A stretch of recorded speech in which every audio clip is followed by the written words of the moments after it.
Today's exciting guest reports on research in quantum physics, quantum biology, positive psychology, alternative medicine, placebo effect, spontaneous healing, the Mandela Effect, and reality shifting. And one of the things the research is confirming is that there is no one set, solid, objective reality out there. And that what we are beyond physical bodies is pure energy and pure consciousness. Figure it out. So yeah, but you have a beautiful background because you got that halo. You look like a painting in a museum. Like a really yes, I've been framed like a $10 million painting. Awesome. Okay, maybe I'll get started. So okay.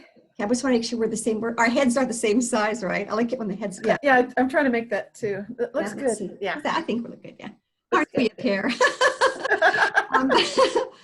Okay, so today we have our third episode with the brilliant Cynthia Sue Larson, and Cynthia has a degree in physics from UC Berkeley. She's also got a MBA and a Doctor of Divinity. She's a best-selling author of 6 books, including Quantum Jumps and Reality Shifts, and is working on her next book. She's a host of a radio show, the Living the Quantum Dream. I love that name. And also has journals, has had articles published in journals, has presented at international conferences. She's been featured in the History Channel, the Discovery Channel, the Coast to Coast AM, BBC, and is an eternal optimist after my own heart, and absolute delight. Welcome back, Cynthia. Thank you, Dee. It's such a pleasure to be with you. Love your energy, love your vibe. So. Thank you. I love yours too. Isn't it? How good can it get, right? Yeah, I like to live that way, and I think it's. I realize that I take it for granted, but at this time with the pandemic, I start noticing a lot of people don't live that way. And things can look scary sometimes. So yeah, I'm really glad that you're doing these shows. Oh, thank you. Well, and like this is where the rubber meets the road, because it's like, so many of us have, followed spiritual teachings and all these, different things, how science and spirituality merges and everything. And then when a situation like this happens, it's where the rubber meets the road, and we really get to, demonstrate how much we really do believe all this stuff, right? Right. Well, it kind of goes from belief to knowing. It goes to the sense of your deeper sense of self. And so hopefully those people that have been meditating, that have their yoga and Tai Chi practices, that's all of us. Whatever your practice is, this is the time to remember that's the truth. That's what's real. Just breathe deeply and return to your center, and just know that you're able to be much greater than any circumstance. So no matter what it looks like, things can actually be quite good. Yes.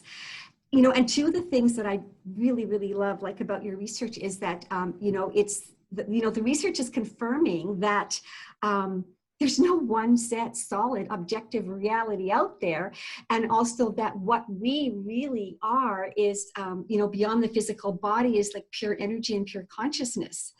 And those things are really coming to the forefront in situations like this, where we can really, apply, that understanding.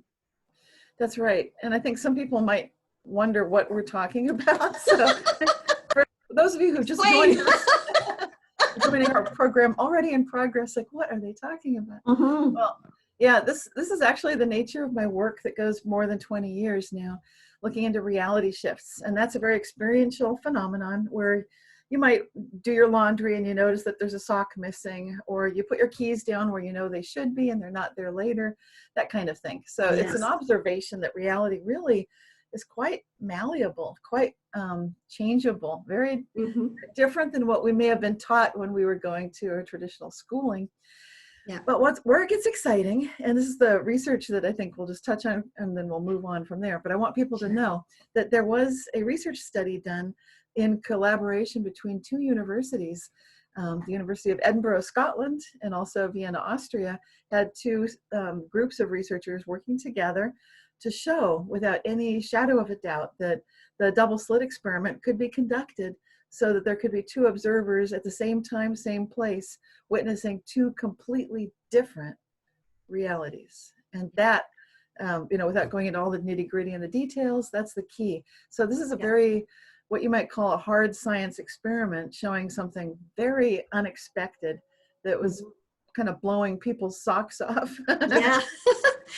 And at the same time, it verifies it for people like us who've experienced it, right? Because it's like, oh, good. It's, I'm not going crazy. This right. Is, right. Yeah.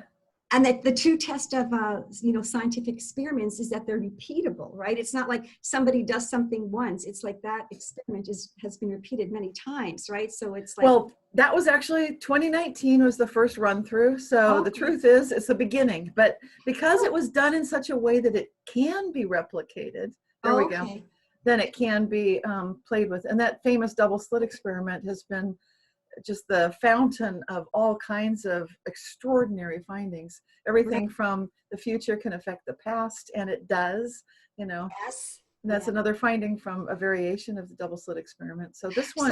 So this one was not the double slit experiment. It was a different experiment? It is a variation of the double slit experiment. Okay. So it starts with the same apparatus. But the basics are always the same for the double slit experiment. You need an observer. Then you need the particle emitter. You need the double slit barrier that's in between the emitter and then the final screen. That's it. Right. Those four components. Okay. But once you've got those four components, you can play with it. You can start doing things like beam splitters and seeing. That's where you can get a kind of the proof of the delayed choice that John Archibald Wheeler had talked about. And when you talk about delayed choice, that means that you can influence the present from the future. So it starts getting into some trippy qualities of quantum physics. But again, it fits with our experiential process where we notice that we can, for instance, pray for someone to get better, their cancer vanishes. I would put forth and propose to you and to everybody listening that could provide us with evidence very clearly that we're seeing in our physical, just everyday lives, evidence of this delayed choice phenomenon that John Archibald Wheeler talked about, that a variation of the double slit experiment has proven. And that gets exciting. So it is. And it's like speaking of the healing, like this whole thing with the spontaneous healing and the spontaneous remission, I mean, it's happened so many times, right? It's like it's actually, it's not like a once in a one in a whatever billion thing that happens. It's like it's getting more and more. I guess it's coming out from behind the closet, or I don't know. Well, you're right. And the Institute of Noetic Sciences has done some really great large-scale studies going back and incorporating results from studies that had been done previously. It's possible to do these kinds of afterwards collective combination of factors and kind of review scientific studies that have been done, group them differently, and then analyze them for the kind of thing we're talking about right now. And so you're right. So thanks to the Institute of Noetic Science researchers, they were able to do some of these large-scale studies looking back and seeing, wow, there has been some evidence of people praying for people, and then it's kind of like they're affecting the past, literally, when we do that intercessory prayer. And I love the work of Dr. Larry Dossey, because he's been reporting that for years. And I can't even pick a favorite of his books because they're all so wonderful. Such a big fan of his work. Yes. And the thing about it is it's natural, it's not supernatural, it's like a very natural phenomena. And like, do hospitals record and keep track of these spontaneous healings? Like, are they keeping records of them? Like, do we have numbers of how many? Well, when you get to hospitals in America, we've got privacy concerns. And so there's some tracking that happens, but the way that each hospital tracks it is up to them.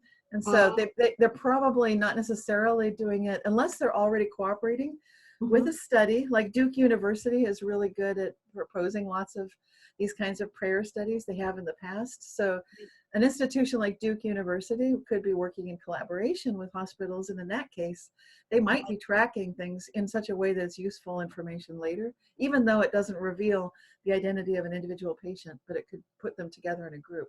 So that's the kind of thing that makes for exciting future research when you've got great data pools, and with our current computer systems, we're able to retain these data files. Hopefully we hang on to them. Yeah, because it would be interesting to know like what they have in common, like if there's a common denominator to it, to this happening. Like usually, like because there's cases where maybe the patient is actually themselves doing some inner work or whatever, but then there's cases when the patient hasn't, like with your grandmother. I think your grandmother just happened because people were praying for her, right? And she never wasn't really doing anything specific herself. That's a great example, because when you have an individual, we don't really know what happened. I mean, she would tell you that she has great faith, and I grew up all my life. I was blessed growing up to know her, and I've never met anyone with more faith in God ever anywhere than my grandmother. What a blessing that was for me. I can't even tell you. And when she passed away, the minister that was presiding at her funeral said the same thing, and that meant so much to me to hear that from someone, to a minister, because I knew that was true. So that was a factor. I want you to know that's a huge factor. Even if so, they know this from placebo studies. The more faith a person has, the better your results are going to be, even against all odds, against all logic. The more faith you have, the better off you're going to do. But then you're right. She had hundreds of people praying for her because she was a woman of so much faith with such a golden, beautiful heart. Bless her soul. I mean, I've never met anyone like her. She's still with me, because I never let someone go when I love them that much. So she's still with me. But anyway, I don't know. How can you factor out? With one person, you can't actually tease it apart and say, well, she had the most faith anyone's ever had. Right there, I would think she's all lined up for miracles. But then on top of that, she had hundreds of people praying for her, including me. And, so it's hard to say exactly what the factor was that made all the difference. And that's why we do the bigger studies. But as you point out, how do we tease out those little details? And unless the researchers are asking, they're not going to know. And so that makes it challenging. And there's that whole thing too with the cells in our body. They do respond to our feelings and emotion, mainly probably more emotions than thoughts, right? Because emotions carry more energy, maybe.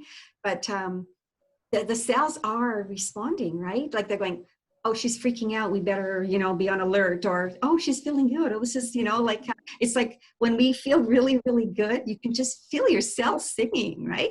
You really can. And for people that do, like, again, if you do that yoga, that Tai Chi, I also do martial arts. So we practice pressure points. We practice the energy meridians in the body, how to breathe with ki and with energy. And so anything you do like that, you'll start becoming more and more aware and attuned to what that energy flow feels like. And so you can start feeling like I've got a blockage or it's clearing. And I personally have been through a Kundalini Awakening, which, oh my gosh. Tell about it. Yeah. You tell. Okay. Because when that happens, you might not know what's going on, but lots of people witness things like the 111 on the clock and the 222 and all of that. So during the time of my Kundalini Awakening, every night when I went to sleep, I would just sort of wake up, look at my digital clock, and I would see every night, I would see like, 11:11, 12:12, 1:11, 2:22, 3:33. I wouldn't miss any of them. 5:55, I know. And then I'd be awake like, what is going on? And that happened this is nighttime. I'm sound asleep. Something wakes me up, look at the clock. I never looked at the wrong time. It was always exactly. And that's so far beyond probability. I mean, before and after the Kundalini, I've never done that. I don't wake up in the middle of the night, even once. Yeah. I mean, if I do, it's not going to be one of those times. You don't have to go pee? Yeah. So it's just like whatever. It's like 12 or 4:15, but it's nothing like, you know, Right. like one of these. This was very different, and it happened every night for 2 weeks. And that's the normal part of the experience. Then it gets really, really wild because I was just running so much energy through my body. It just lit me up. And so when I closed my eyes, everything was still bright. It was still white. It felt like I was illuminated from the inside out. And it was so bright, there was no darkness anywhere, even in a dark room. It was so strange. And I was spontaneously astral traveling. I was seeing things that later turned out to be true, you know, with people that I knew of. I'd see them talking to other people. I'd see, you know, it's just like, Wow. it was trippy. So what initiated it? Like, how did it, like, was it through a meditation or? I think so. I think part of it was intention and desire for about, since that Easter around spring of that year that I was, it was the year I turned 32. So it was 1994. And in the spring, right around Easter, I told my cousin, I feel like I've overslept. I feel like I need to wake up. Like I haven't really I'm not awake. Do you know what I mean? And she was spiritual. And she said, I think so. And she didn't think it was crazy. This is why I chose my cousin to talk to. And she was so sweet about it. But then months and months went by. And then finally, my husband at the time went to a conference and he came back and he said, I was looking at the ceiling and I think I saw God. And I think that was, I'm not going to go into his experience, but it blew the doors open. And I think that's right about then. I think I'd been waiting for that little trigger. Like maybe some part of me didn't want to go through something without him. So yeah. So it was kind of good that way. It's like he had his awakening and then it gave me permission to just go. You start seeing my angelic guides and what looks like fictitious creatures, but they're not, they are real, like dragons and unicorns and angels and fairies, all of that, seeing all of that stuff. So that was extraordinary. And then I haven't really gone, I can't fit myself back into the previous box. So after that happened, I'm still kind of, yeah, I'm still out there. So that was like, the fall of, no, keep going. yeah. So that was that same year, 94. That was a great awakening and for me. And then it took about 5 years to pull myself back together to realize, okay, I'm not losing my mind, even though it seems like it, but I'm okay. I'm functioning. I make sense, even though I'm still seeing these things. Right. Yeah. And then the reason we think we're losing our mind is because it's we're basing it on what society deems as real, because it's like things are slotted into these categories of real and not real, and it's like, how can it not be real? Right. You know, like, I mean, if you like, anyway, but that's just all an interesting thing. But I think you had also mentioned last time we talked, but I didn't hear the details, like you had some experiences with angels as a child. Did you? Yes, I did. And that was because I just missed, well, that's interesting because I felt like I was on the wrong planet, basically, to cut to the chase. So in other words, I loved my family. They're really wonderful. It's not like they were hurtful or bad, or they're good people. But in a regular, ordinary, good family like mine, even so, people would say things, they would say one thing, but feel yet another. And be going, it's like the energy was all out of alignment. And that's ordinary on this planet at this time. And I felt like based on that alone, this is obviously the wrong planet, because I remember being in perfect integrity. I remember what you're thinking is how you're feeling, is what you need, is who you are. Right. And I remember that. I remember hanging out with God all day long. I remember angels. And so I thought, okay, enough of this foolishness. It took me 5 years to figure it out, but finally, I know my parents weren't lying to me. I can actually get hit by a speeding car and it can kill me. I have to do it right, so I don't get mangled or maimed or injured, or like I lost a leg or something, because I just want to go back to where I came from. I want to go back to where I was before I was born, because I remember it. So when I'd figured that out and I had that point of commitment and inner resolve, I mean, I was like, okay, then I felt like, well, I'll just enjoy maybe another week with my family. So I come to that happy decision, walked into the house, was walking to my bedroom, and then time started slowing down and all these swirling, opalescent, beautiful colors of angelic presences surrounded me.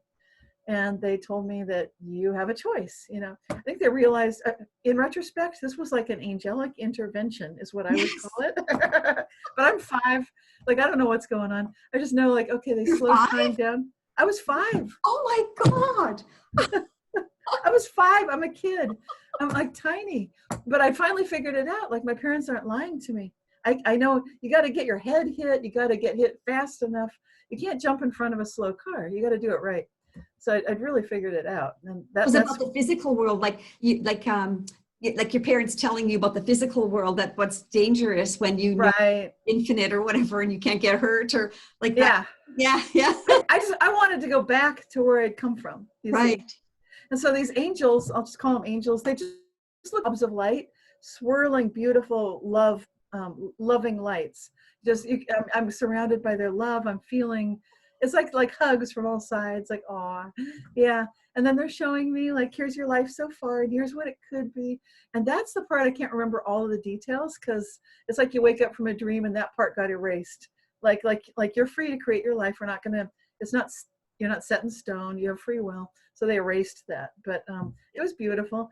And then they were telling me, like, you have a choice. You can live fast or slow. And for me, what that meant was fast would be I go ahead and follow through in about a week, get hit by a fast moving car, wait for a fast enough one, jump out just right, get hit and die instead of getting mangled. So, but yeah.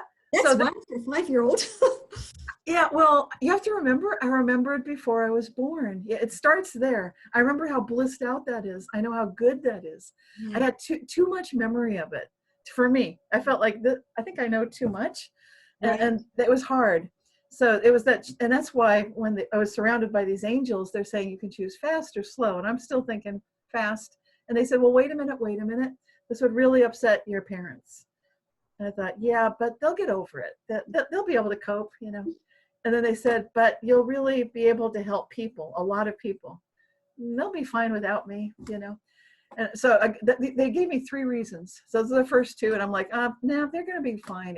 My family will be fine. Everyone will be fine. There are other people helping. They don't need me. The third one, here they got me. And I don't know if you can guess what they said. I mean, it's kind of funny in retrospect. They said, you'll be back and you'll lose your 5-year head start. This is a 5-year head start. And I'm like, what? I chose to be here? Yes, you chose to be here. No way. I don't remember that. Like, oh yeah, you chose to be here. And right now you've got your 5-year head start. You'll lose that. And I thought, oh no. So that's how they got motivation.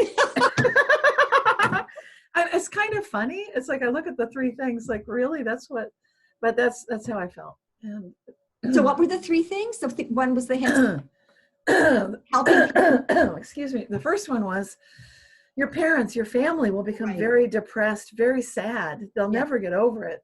Right. They'll never understand. This will devastate them. Right. And the rest of their lives, they'll be upset by this. Okay. My answer was, they'll get over it. Right. Like, oh, that's kind of cold. Okay. The second one was, you are uniquely set to really help people, and you'll be helping people that could not really be helped as well without you. And my answer was, they'll get other help, you know, they'll be fine. So both of these, I'm saying they'll be fine. Right. And then they come along with number 3, you'll be back and you'll lose your 5-year head start. And that's like, no way. No. So funny. It's so funny in retrospect. I'm glad you decided to stay, because you've contributed so much, you know? Oh, thank you. Yeah. Yeah, it's really wonderful. Good for you. Good choice. That's incredible, Phil, that a 5-year-old would have that, experience with those options. Because you hear about people that have the near-death experiences, where they're told, you can choose to stay or come back. And they usually say, I want to stay here. It's too much love. And they're like, all right, I'll go back. Yeah, this is kind of like puts it on its, turns it around. But there are a group of other experiencers. I subsequently recently have found out I'm not the only one. I didn't think I was, but there's a book by Diane Brandon called Born Aware. And she has interviewed a dozen people, including herself. And there's a chapter, my chapter is Whoops, Wrong Planet, of course. Oh. There's been a mistake. Write that down. It's called Born Aware. Born Aware. So, so it does kind of qualify as something like the near-death experience, but it's different.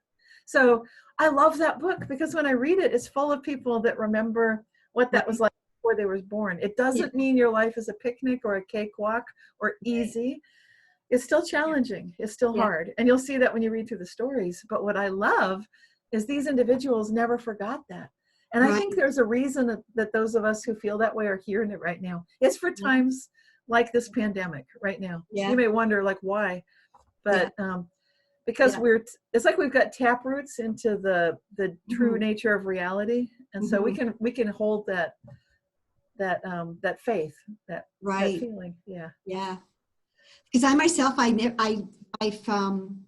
didn't really like remember where I came from or anything, but I always had that feeling, like, you know, since childhood, that feeling that I'm eternal, you know, that I'm infinite, you know, I've had that feeling, but I didn't have the vocabulary or anything to explain it, but, and not fearing death or anything like that, you know, just, but it's so fascinating, this whole mystery about us being here, you know, and how we have these bodies, and these bodies are amazing bodies, you know, and like when we do, you know, our yoga and all that, and, you know, even just walking, like I love the feeling of walking and everything, but it's like, there's this deep inner knowing or like sensing or like visceral feeling like that this is a coat that we're going to be taking off, you know, one day, but it doesn't mean that it isn't precious and wonderful, you know, to have it for this temporary time. That's right. Yeah, it feels so good. And for those of us who've been through the Kundalini or had this born aware or near-death experience, these are exceptional human experiences. And they really bring us in touch with this greater knowing that you're talking about, that feeling that we're infinite. And you might also, people might pick it up in meditation, to dreaming. These are all gateways to access that great truth. And that gets into that feeling that we were talking about, beyond belief to knowing. And this is really what's going on right now. Yes. And there isn't even a word for it, because it's like, it's a combination of believing, knowing, sensing, you know, it's like, it's this, you know, it's being, right? Kind of, that's what it is, right? Right. Yeah. Oh my God. Yeah. So you are working on a new book. Yes. So, well, this one it's about the Mandela Effect and its society. So it's rather ambitious, and that's why I'm still in the editing process, because every time I read through it, like, well, it should be about done now. And then I realized, what? It's missing these huge sections, and how come it should be in here? So because the topic is so big, what I'm endeavoring to do and what I'm bringing together is the common vocabulary within the Mandela Effect community of terms that they use and experiences they have. And as well as my goal is to make this a book for anybody.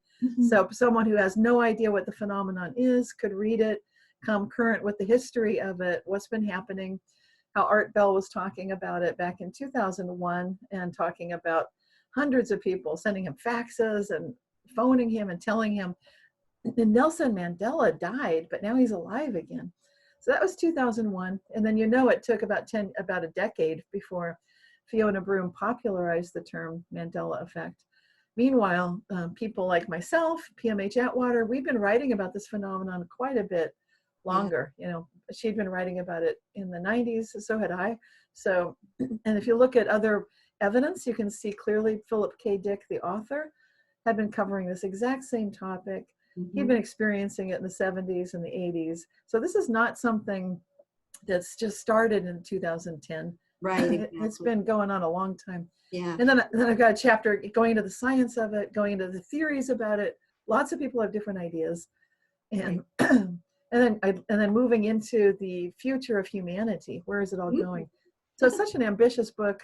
I like to bite off a big chunk of an idea, and then when I work with it, then I realize, wow, this is a big thing. So it's big, so I'm still editing, but it's going really well. And it's really coming together beautifully. Oh, good. I can't wait to read it. It's like the Mandela Effect is is also something that was happening individually, right? And so the Mandela effect is happening collectively. We're a whole collective. Everybody's kind of like in agreement going like, wait a minute, I remember that that's not how it happened or whatever.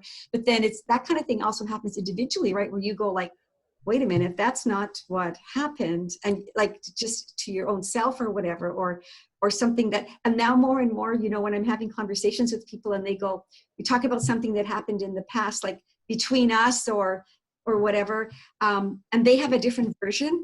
Before I used to, you know, like go like, well, no, it happened like this. And now I think alternate realities, reality shifts, whatever, like they experienced it this way and I remember it that way. And there's no point in like trying to say who is right, because probably both are right. Both versions happened. Right. That's my go-to. And that's what I've been talking about. If you follow with realityshifters.com, then you know that. Even recognizing that I've given talks, written paper, co-authored a paper on that. The whole idea of, you know, that when worlds collide, that was the name of the paper that I co-authored with Anne Mene. And we presented it at a shamanism conference. And we even did a skit to show what it feels like. Yeah, we had fun just showing like, this is what it's like when you have a conversation. One person knows for sure that one set of things happened. The other one knows for sure something else happened. And this is exactly like what, now we've got evidence from 2019 with that experiment I told you about with the researchers from Edinburgh, Scotland and Vienna, Austria. But in the meantime, we didn't have proof like that, but we knew what we were seeing. We knew that people are having arguments because they're disagreeing about something and it might have just happened. It's like, no, I just heard you say that. And like, no, I didn't say that. And so where it gets interesting is when you can trust, and it's faith again. When you have enough faith in your family member, your friend, whoever it may be that disagrees with you. Yeah. Like, and you get to that aha moment and you realize, what if we're both right? Yeah. That's what quantum logic is all about. Yeah. And that's what we're starting to witness with this Mandela effect is simultaneous possible realities. Right. In this, what I call a holographic multiverse, but Philip K. Dick called it orthogonal time and other different names for it. That's what I'm bringing into my book, so I can share all these ideas so people can see there's such a rich context here, and you're not alone in the experience. People have been going through it too. There are some scientific studies to show what's happening, well, possible explanations, and then lots of people have other theories. Yeah. Well, and you know too, like it kind of gives me a sense of peace, of inner peace, because it's like, you know, in cases where I used to try to, you know, convince the other person that the way I remember it is right, now I have this inner peace where I go, they experienced it that way. And there's a peaceful thing in that, because it's like, there's no conflict, like, no, I'm right, no, I'm right, no, I'm right. It's like, okay, we, you know, and I don't necessarily say, oh, you know, quantum, you know, shifting or whatever, just like, okay, you know, just let it go, you know? Right. But you have to factor into the person you're talking to may or may not be aware of the phenomenon to begin with. Right. So that's why you don't say it. Yeah.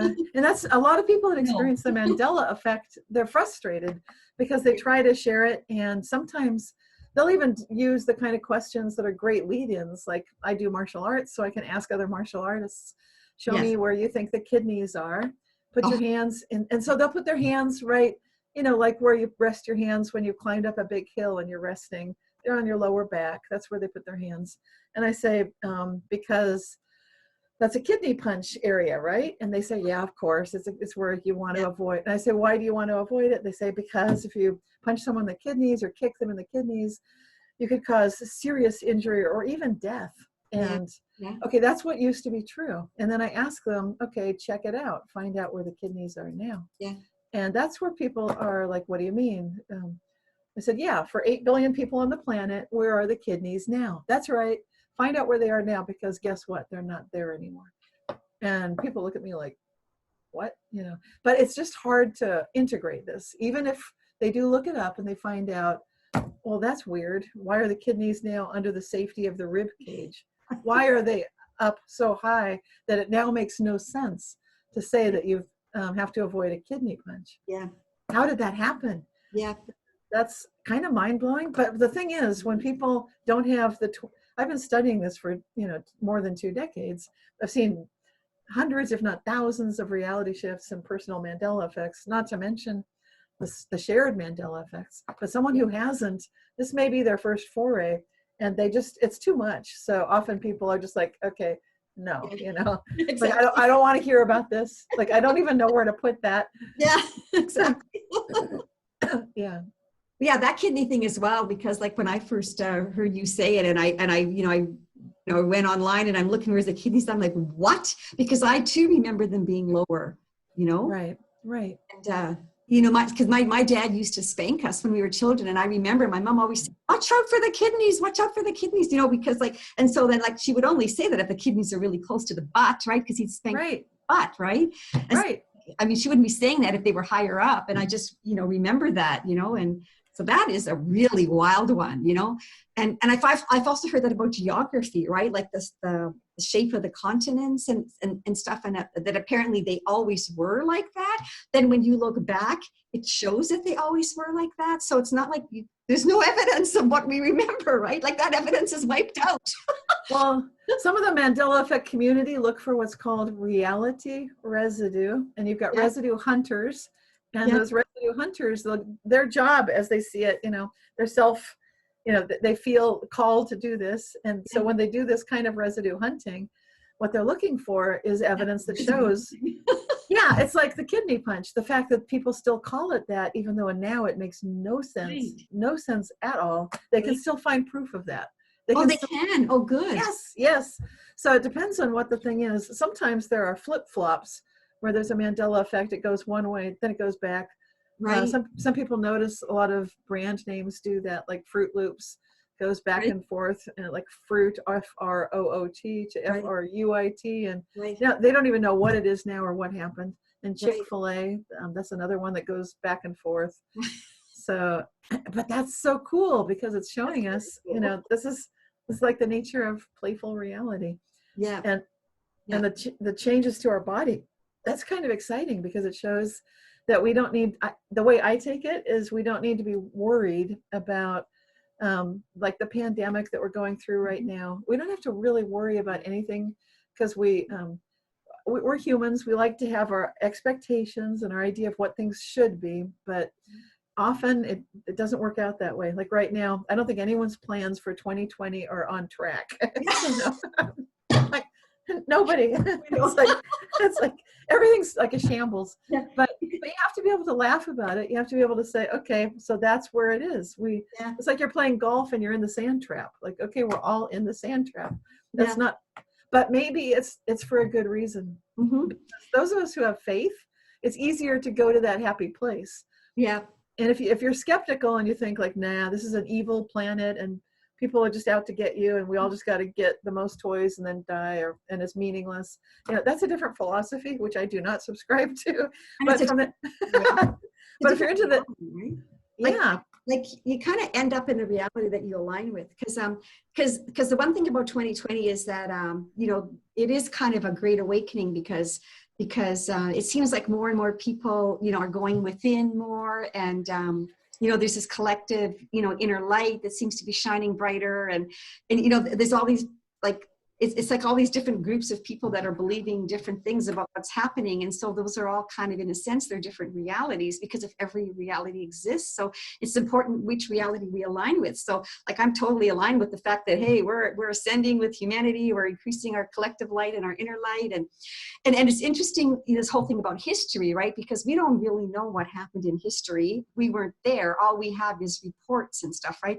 So I wonder, like, how, like in 50 years from now, how is this pandemic situation going to be reported? And like which version, well, maybe all versions, depending where you are. I mean, I don't know, but it's kind of like, how will we be looking back on this in 50 years about what all this was, because exactly. Yeah. But the big takeaway there about history, when you study Mandela effects, you look at reality shifts. One of the biggest things I know for sure is that history changes. Just like we said that you can affect the past, and quantum physics does it all the time. Yeah.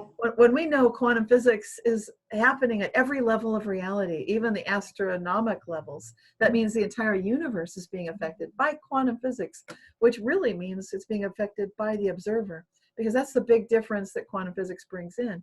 So when you know that for sure, then you know that history can and does change. And some of our top physicists talked about that a lot, like Stephen Hawking. I think people I don't think they understood what he was saying. Maybe they'd say, well, I don't understand most of what he's saying. But if you look at one of his key ideas, he said that we can expect to see evidence of multiple Big Bangs, multiple histories, because, and he had a co-author at the time that was quoted as saying, quantum physics forbids a single history.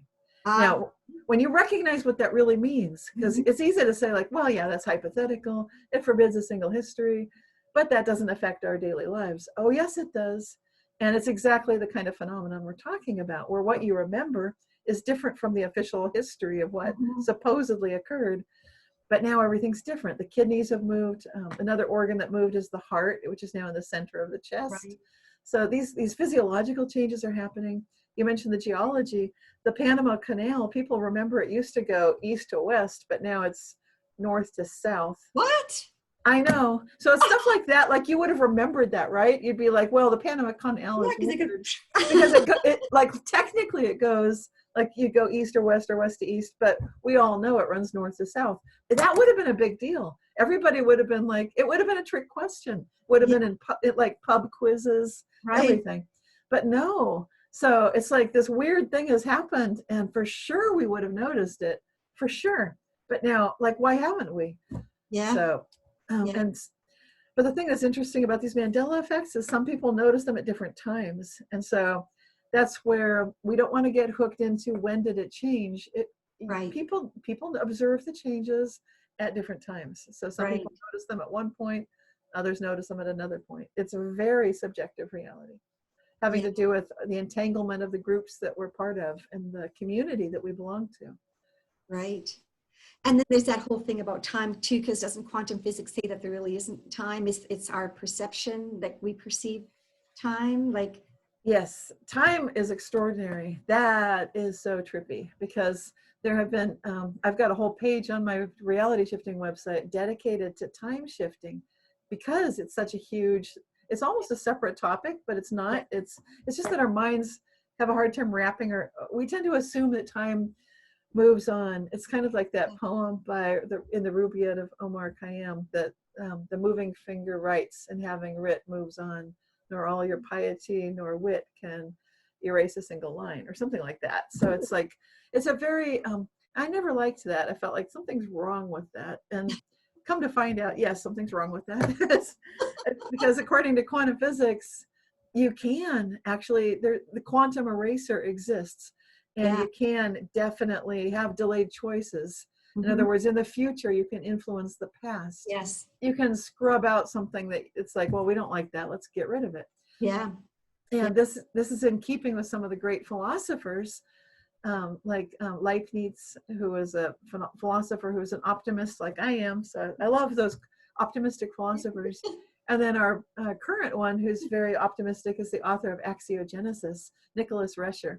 And he's another, I think he's a fan of process philosophy, which means that it's not so much the physical thing of what you are, but it's the process of how you are, how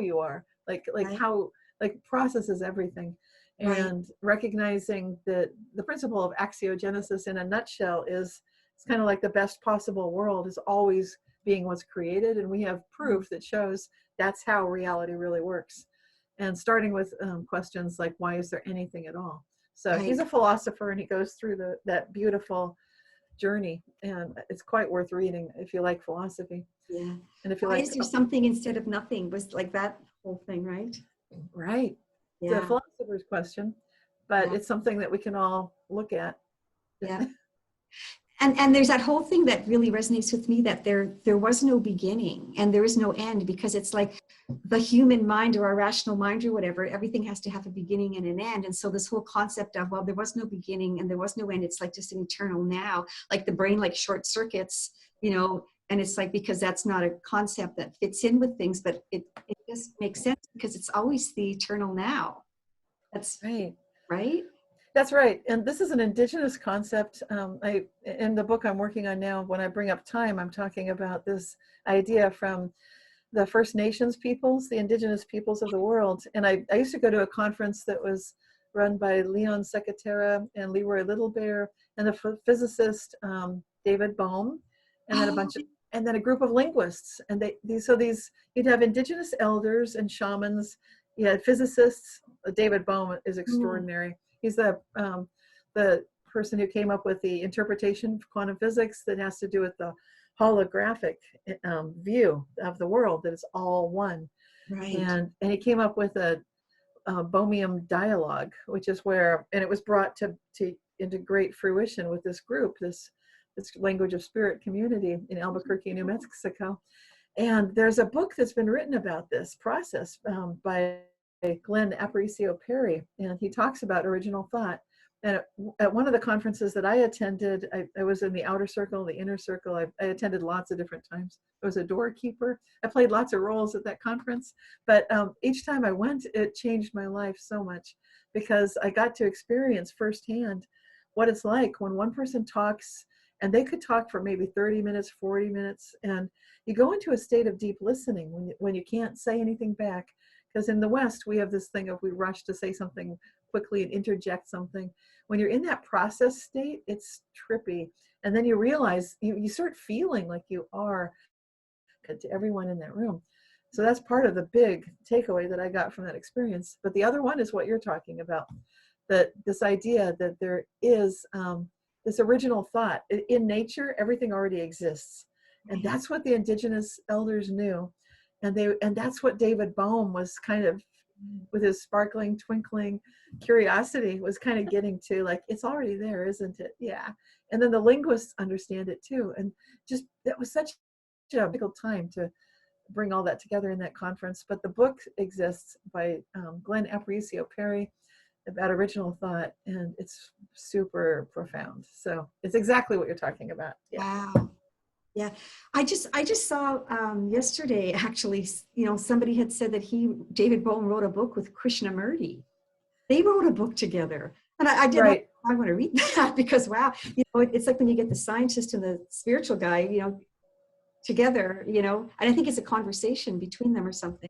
Well, the thing that a lot of people don't know is the fathers of quantum physics were very intrigued with Eastern thinking, because that was the only place that they really could see evidence of a deep understanding of what we're talking about today, this knowing, this wisdom, much different than belief, but just a knowingness through what you might get from meditation. So in the East, these meditators were getting tremendous insights into the nature of how observation can totally influence everything we see. Again, this is what quantum physics is about. And when the fathers of quantum physics, including Max Planck, were looking at that, and all of them were aware of this profound influence from the East, and, through meditation. And what does that show us? Yeah. Yeah, it's big. Yeah, and because they thousands of years ago, like the meditators, were the contemplative, even contemplative Christians, because it was like the contemplative Christians were not into the dogma; they were into direct communion, right? I guess they called it prayer, but it was meditation, or whatever. But so these people that would inquire within, thousands of years ago, were saying what quantum physics is saying now. One of the main things was that there's this field out of which everything arises, into which everything returns, right? And it's just this quantum field of energy, right? And so they came to that without any science, with just inner inquiry. That's true. Yeah. So that was the Gnostic path, and you're right, there were lots of Christian mystics as well. So it's kind of that mystical approach of going into the meditation, going into the knowing. And it's something that's been lost for hundreds of years in our Western culture. We stopped trusting it. We went fully into what you might think of as left brain thinking. So we only give. You can see it right now in the news. You can see it in our universities. There's such a bias toward going only with what's measurable, only with what you can reproduce and study, instead of against subjective personal experience. We're taught that's only art, that's only poetry, and that's not anything valid. Right. But it's like throwing the baby out with the bathwater when we did that. Yeah. We have a lot of catching up to do. Yeah. But fortunately in the East, they hadn't done that. So there was a lot more of the yin and the yang together, the and the Yeah. yang. And when you have both together, then you understand it's not just what you measure. It's also the unmeasurables. It's the energy. And it's kind of like that circular symbol with the swirl and the little dot of white in the black and the little dot of black in the white. Yeah. That's not just a symbol. That's a deep, deep truth. And it's showing that the two ways of thinking and knowing and being are together. So the West had lost quite a bit, you know, when it threw out the imaginal realm, what Henri Corbin called the imaginal realm. Quantum physics requires it. It says now we have wave functions. We're spreading this wave function across all space. Like, what does that mean? Well, these are possible realities. What do you mean possible?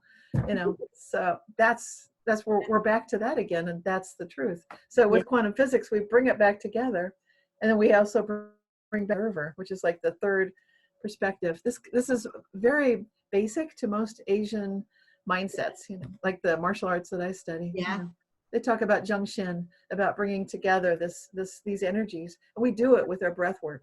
So it's very mind, body, spirit. Bring it together. Yeah. Well, and it's like it is starting to become more mainstream that more and more people are understanding that everything is energy, you know, and maybe that's because, you know, Einstein said it, or, you know, whoever, Tesla says energy, frequency, vibration, and all that. So when a scientist says it, the Western world seems to accept it more, right? But it's like, you know, for me and for a lot of people, it's like we viscerally feel that that's true, right? And it's just kind of great that science is confirming it, because people tend to believe something if science says it. You know, just like with Larry Dossey's work, it's like, well, it's kind of scientific evidence in a sense for what you kind of know in your heart, you know, because it's like, it's the same kind of thing as a mother would kiss it better, you know, like the kid, you know, gets hurt, the mother kisses it better, the kid's okay, you know, well, what's going on there, you know? Right. It's an energy medicine. Yeah, and then we can do studies and notice, like, okay, well, that's working with the nervous system, the autonomic nervous system, and it's helping to regulate, to bring the breathing back into harmony with the other systems.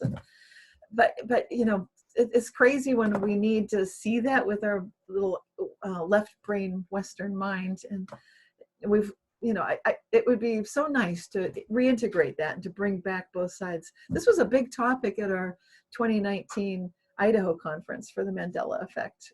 So a couple of presenters both independently brought up the same subject, that we need to bring back this kind of right brain knowingness, this intuition, this awareness, and integrate it with the left brain desire to have the physical experience and measure things, and you know, sort of that yang, bring the yin and the yang back. Yes. It's like, you know, there's this saying that I don't like that says, get out of your head and into your heart, because it's like we need heart-mind coordination, not get rid of the head and go into the heart. Like you need both, right? Like we have both. You know, what are you going to do? Chop your head off? Like, you know, we have the brain, we have the heart, we also have the gut. So really there's three, you know. And I think it's interesting in the physiology that, you know, the skull contains, you know, the mind, and the rib cage contains the heart, and then the pelvic girdle contains the gut. And it's like those three things are contained in these solid, you know, skeletal structures. And then we have arms and legs so we can move around, you know. We've also got 3 diaphragms in those 3 areas. So like if you want to do correct breathing, you want to breathe all the way down to your very lowest diaphragm, which is down.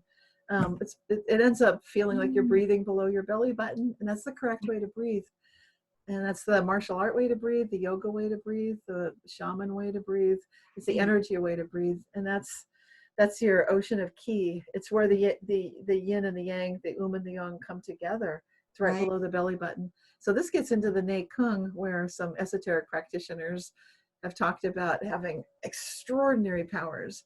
But it all starts with bringing that yin-yang balance of energy to that lower abdomen area. So the gut is where it all happens.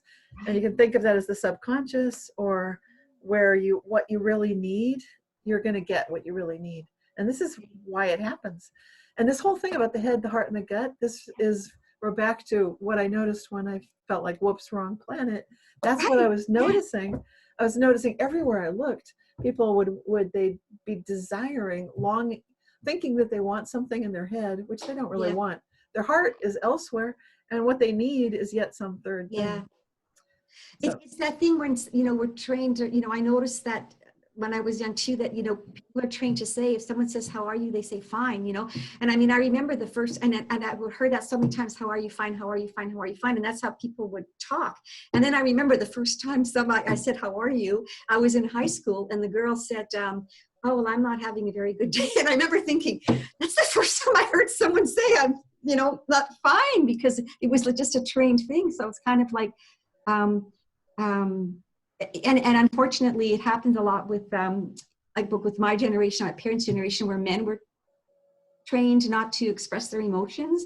So it's very hard, like where men would like not express how they really felt. And I think now that is changing, right? Because people are raising men to be more expressive. But that must have been very, very hard. Like especially like when I think about my father and people like that, like they couldn't really. They were trained not to express what they were really feeling. And it must have been very difficult because it shuts something down, right?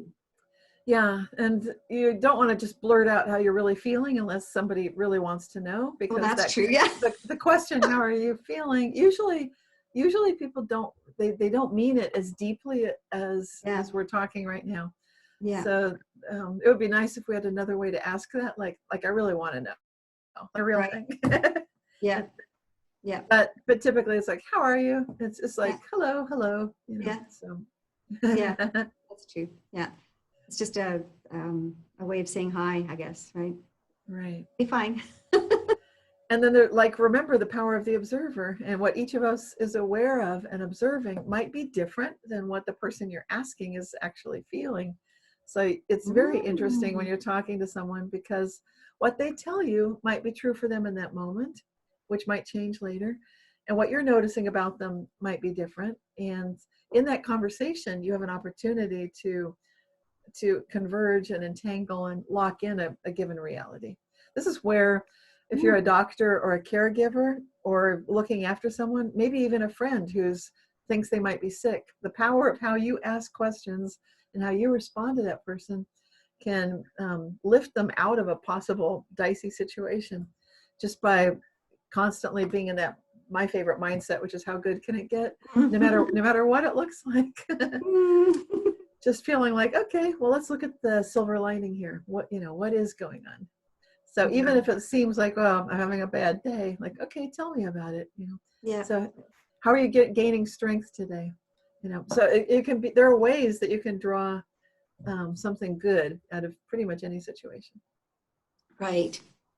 And then too, even good and bad are just interpretations, right? Because things just are what they are. And then when we can label things as good or bad. Well, that's where I go back to my philosophers that I love. I mentioned Leibniz and Rescher, and those guys. Well, let's take a look at Leibniz. He came up with the pillars of science that we now know. What's a good theory? You can't. It's not like there's all the same and good theories and bad theories. No. Right. There really is such a thing as a good theory. We know it because it's beautiful. It's elegant. Right. And so we're looking for qualities of what is good, and we know what good is. And even if we think like, no, it's all the same, that's not true. In your refrigerator, when in doubt, throw it out. When something smells like it's going off, your body knows that's not good for you. Right. So it's not just based on belief, it's knowing. And we know a lot more, and it's not all the same. And that shows us that we're actually selecting, just like Rescher and Leibniz talk about, we actually are optimizing everything. So you can think of the entire universe working together, solving problems. It may not look like it. It may look like it's a mess, but philosophers will tell you, one of them's dead, but what Rescher would tell you is that actually you can see proof that we're moving always in this harmonious direction to bring order out of what had been chaos, to bring beauty. We know it. We can feel it. You can see proof of it. If you don't believe me, then check out that book, Axiogenesis, because it's awesome. Yeah. Well, like one of the things that I consider kind of proof about like if you have like if you have a room full of people that are kind of feeling blah or whatever, and then someone like really high energy walks in, they can change the energy in the room.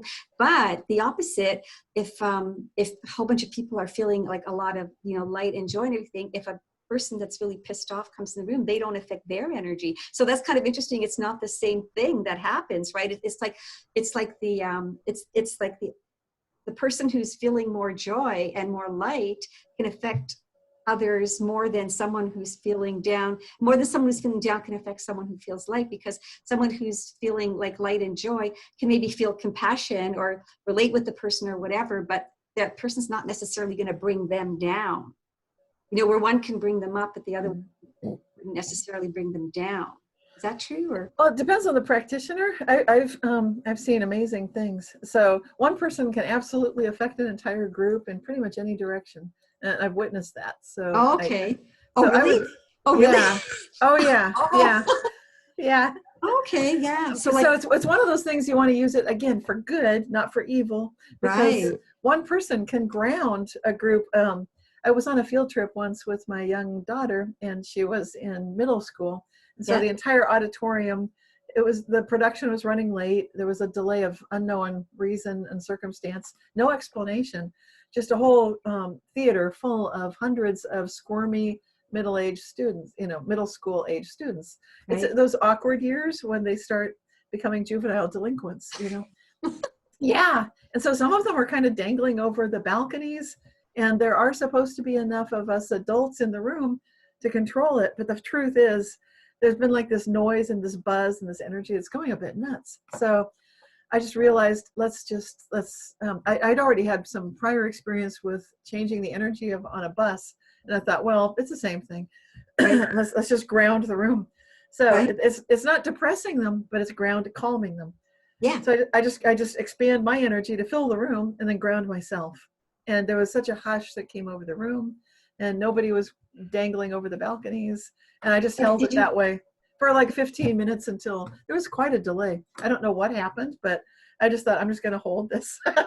Did you say something, or you just did it? No, I don't need to say anything. Like you just privately did it and it changed the energy. Wow, that's fun. Well, this is an energy practitioner thing. You need to already know. You have to have awareness. Okay, it's not like a recipe. Like I could just tell people. Oh yeah.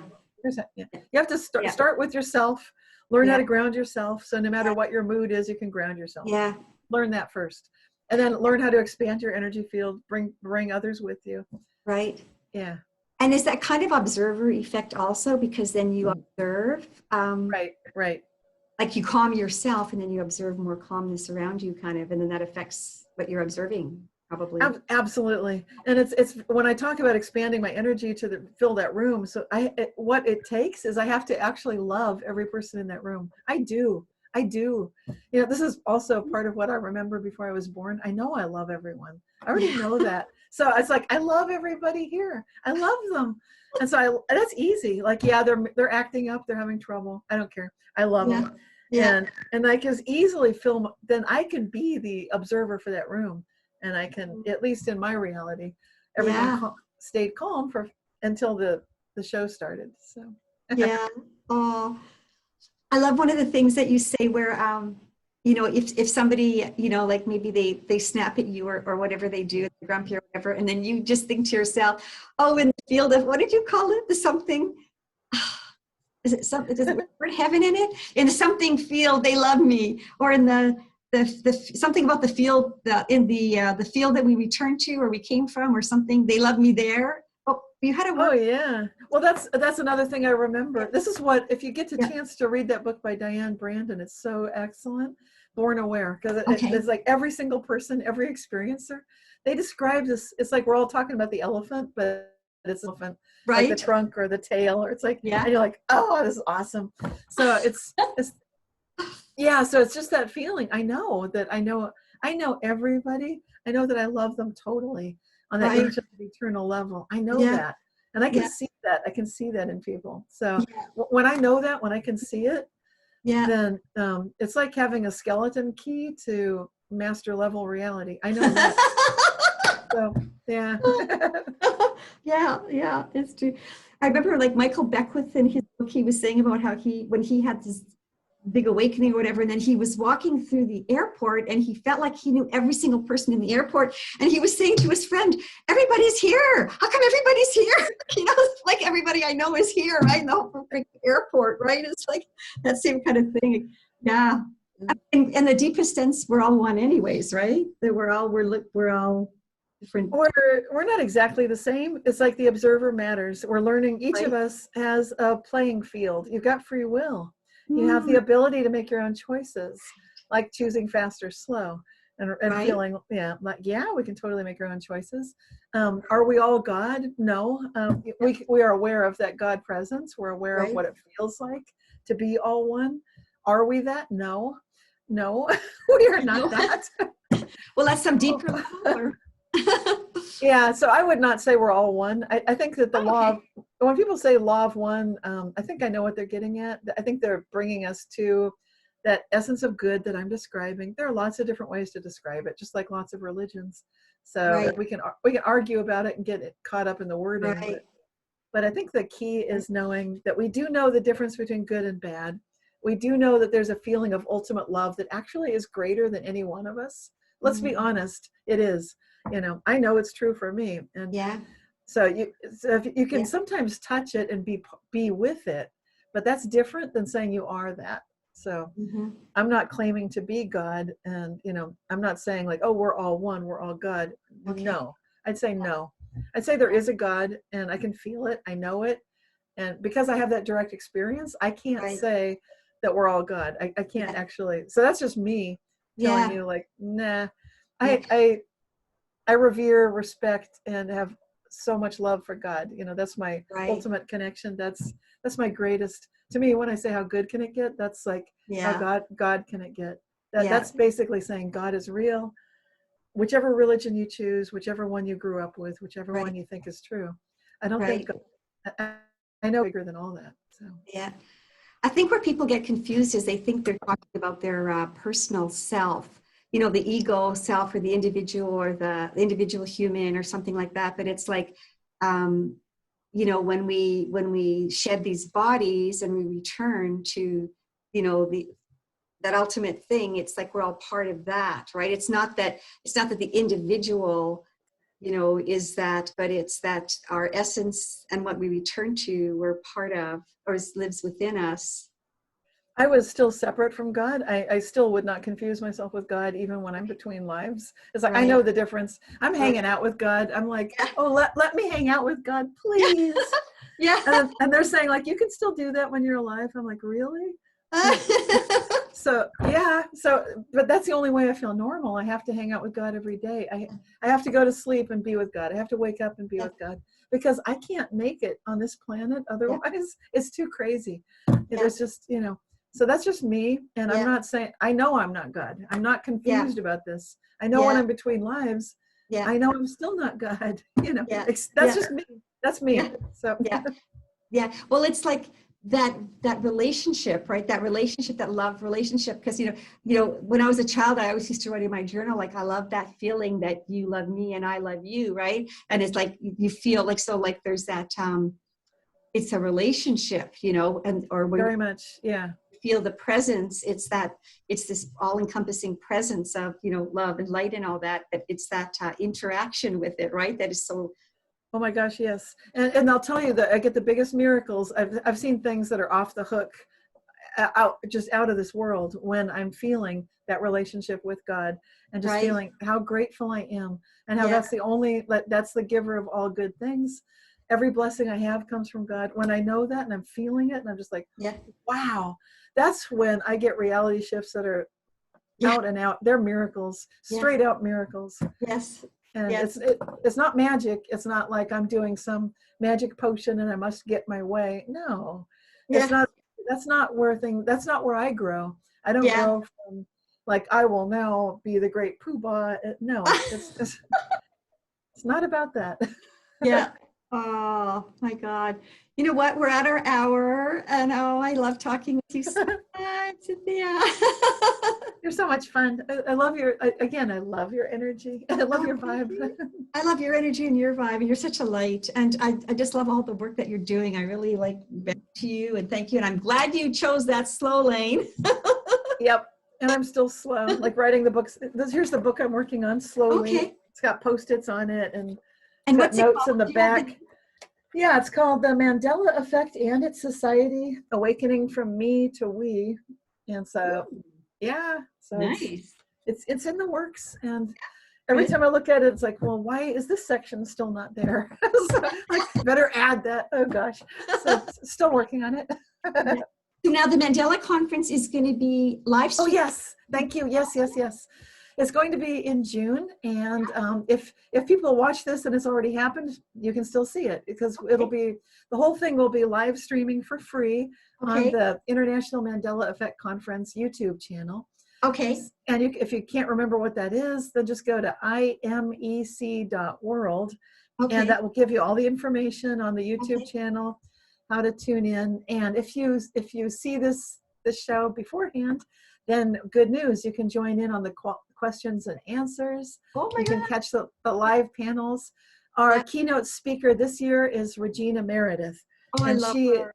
Oh, I love her so much. Yeah. She's just such a shining star. Yes. And then we've got a total of 15 speakers. Wow. And the conference starts on the summer solstice, Saturday, June 20th. Okay. We take Father's Day off, the Sunday the 21st, and then we continue Monday through Friday, the 22nd through the 26th of June. It starts every day starts at 2 o'clock Eastern time, which on the Pacific Coast where I live would be 11 o'clock in the morning. So starts on June 20th, that's a Saturday, 2 o'clock Eastern, and you can tune in at imec.world. You want to register there if you want to get in the Zoom rooms and get some behind the scenes fun with the speakers. That's the way to get the full experience. Right. But like I said, if you already missed all that, no big deal. You can still watch all the videos. Everything will be posted on the YouTube. That's awesome.